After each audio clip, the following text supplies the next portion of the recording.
So you're looking at this next, was to look at the southeast quadrant, you know, if it's agricultural preservation, you know, further out and what it should be right now.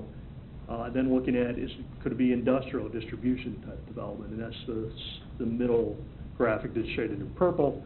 And then the last being if it were built out for residential growth, what we're looking at in the third graphic.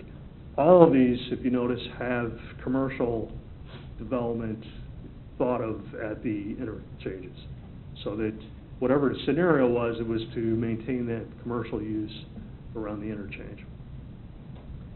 Then we looked at residential areas plan. We created a growth scenarios looking at the existing core residential, the traditional residential, and then more looking at kind of the contemporary things that have happened over the years, and then looking at new growth areas. What could happen in some of the areas where growth is being experienced. There's some areas that have incomplete subdivisions that were experiencing growth, but the idea was to emphasize the growth in those infill areas, if you will, so that before reaching out and extending services and capacity out to those areas of kind of leapfrogging, to make sure we emphasize the growth within the existing core, so it's not as big of a strain on services, and you do start to solidify, a more cohesive residential environment. And then throughout the process, we heard different varying desires for a mix of housing types at different price levels, at different housing, move-up housing, senior housing. So the residential areas plan addresses all of those issues and how some of the growth could occur over time. And then there's actually a little graphic that kind of projects out if growth occurs within the areas, what some of that capacity is, and how that impacts population and household growth. Commercial areas plan is to look at how the commercial development serves both the regional market as well as looking at how residential neighborhoods and who has access to convenience goods and the day-to-day shopping needs of the residents, while at the same time balancing the influences, particularly that the interstate plays on creating access to the community as well as who has access both in and out of the community. So balancing that regional commercial with the more localized community commercial that's needed to serve the day-to-day needs of the residents and businesses.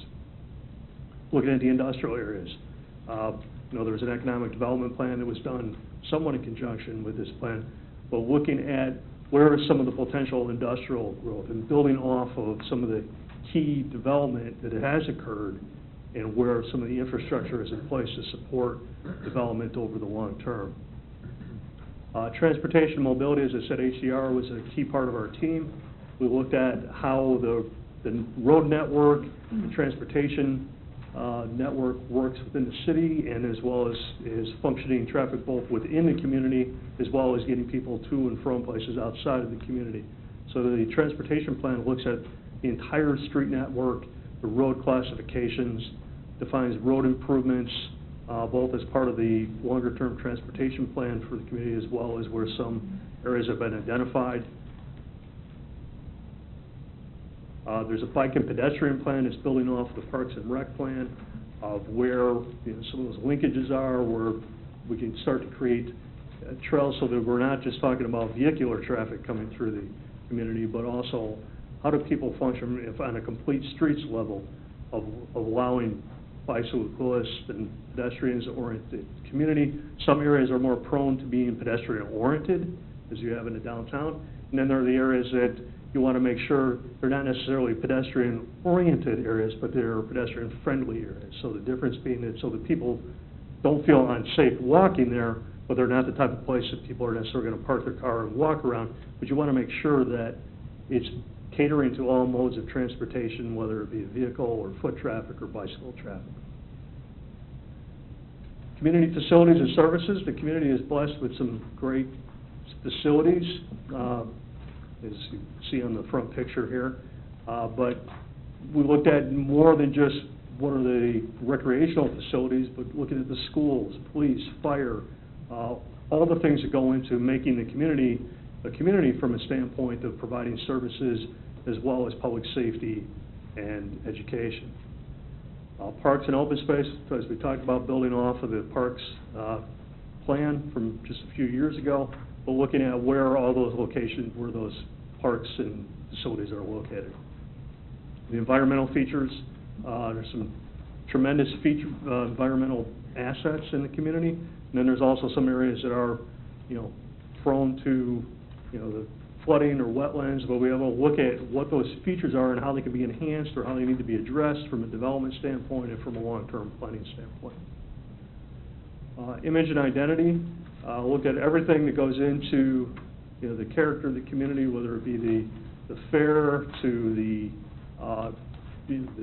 wayfinding and how you get around the community. It identifies the cultural aspects of the community. I mean, there's a lot of things that go on here that are important story to tell.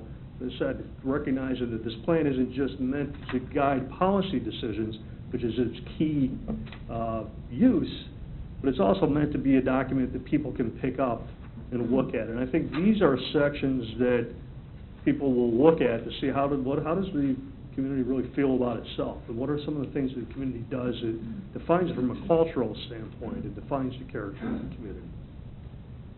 And then sustainability framework plan, and sustainability can mean a lot of things to different people, but really, how do you keep it from an environmental sustainability standpoint to sustaining those things that are important to the community?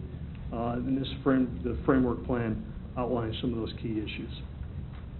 And finally, implementation. As I said at the beginning, you're defining where do you want to go, and how do you get there. The implementation is the how do you get there piece.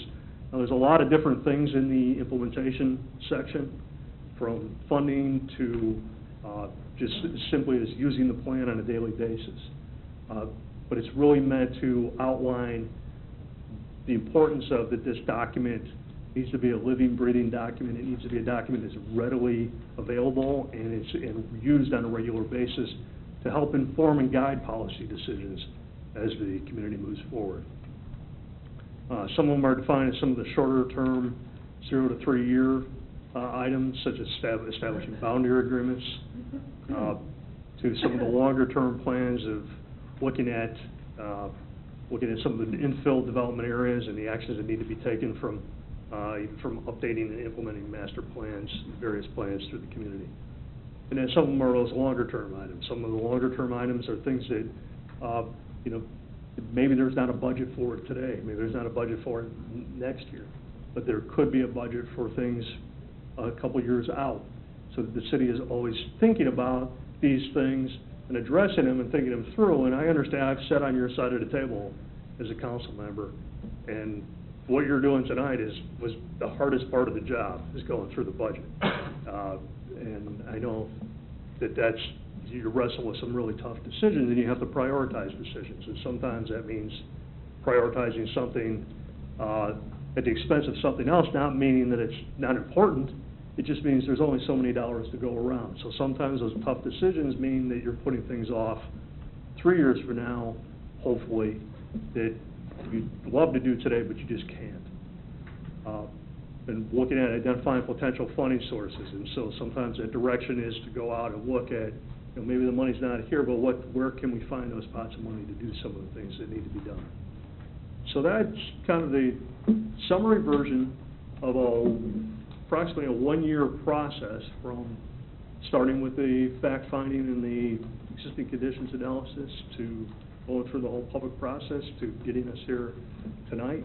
As I said, there's a lot to digest, and I know you've had it for a short period of time, but if you have any questions now, I'll be happy to answer them. This isn't your one shot at getting everything out there. So.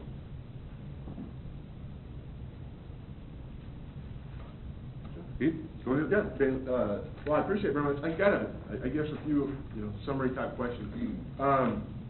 As we looked at, is one of the slides we just went over, it's page 125, or I'm sorry, 123. It was talking about the 0 to 3, and then the implementation action agenda, and how there's 200 either policies or program recommendations identified within the presentation itself. I wondered, is it presented as a summary of what those are, or is it glossing from page by page what those recommendations might be?